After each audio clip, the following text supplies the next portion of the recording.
6 जून 2026 को देश की राजधानी दिल्ली का जंतर मंतर एक बार फिर एक अजीबोगरीब तमाशे का गवाह बना। खुद को कॉकरोच कहकर सुर्खियां बटोरने वाली सो कॉल्ड कॉकरोच जनता पार्टी का ये पहला ग्राउंड टेस्ट था। मुद्दा उठाया गया छात्रों का और मांग की गई केंद्रीय शिक्षा मंत्री धर्मेंद्र प्रधान के इस्तीफे की। पहली नजर में तो ये छात्रों के हक की लड़ाई दिखती है, लेकिन इस प्रदर्शन की परतों को जैसे ही आप उखाड़ेंगे, इसके पीछे छिपा एक गहरा और सोचा समझा राजनीति का टूलकिट बाहर आ जाता है।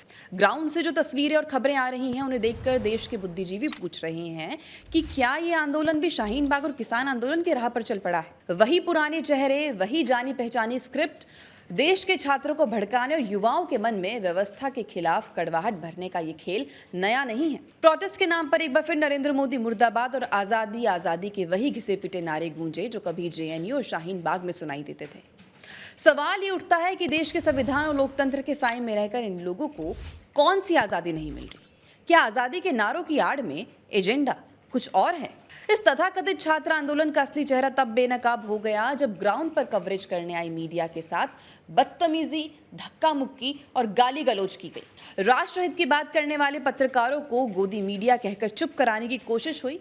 लोकतंत्र में अपनी बात रखने का हक सबको है, लेकिन लोकतंत्र के चौथे स्तंभ को गाली देना आखिर कहाँ का न्याय है? अब जरा क्रोनोलॉजी समझिए कि इस कॉकरोच जनता पार्टी के फाउंडर हैं अभिजीत दीपके, जो अतीत में आम आदमी पार्टी की सोशल मीडिया टीम के रणनीतिकार रह चुके हैं। और जैसे ही जंतर मंतर पर यह मजमा लगा, तुरंत आम आदमी पार्टी के बड़े बड़े नेताओं और अरविंद केजरीवाल ने इस आंदोलन के समर्थन में कसीदे पढ़ने शुरू कर दिए। विपक्ष के तुरंत मिलते इकोसिस्टम सपोर्ट ने साफ कर दिया कि ये छात्रों का आंदोलन कम और एक सुनियोजित एंटी बीजेपी एजेंडा ज्यादा है। और इस पूरे शो का सबसे फ्लॉप और मजेदार पहलू भी देख लीजिए कि सोशल मीडिया पर करोड़ों की रीच और 20 मिलियन यानी कि 2 करोड़ फॉलोअर्स का दावा करने वाली इस डिजिटल सेना का जब असल मैदान पर टेस्ट हुआ तो वहां कुछ हजार लोग ही नजर आए।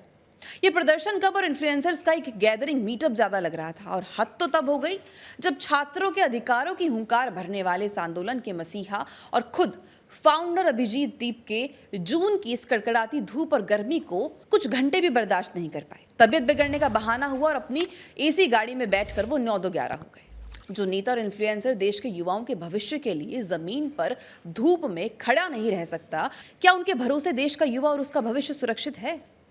सोशल मीडिया पर लोग साफ कह रहे हैं कि ये छात्रों की भलाई के लिए किया गया कोई प्रयास नहीं था, बल्कि ये सिर्फ और सिर्फ अपनी पब्लिसिटी चमकाने और देश में अस्थिरता का माहौल बनाने का एक फ्लॉप शो था।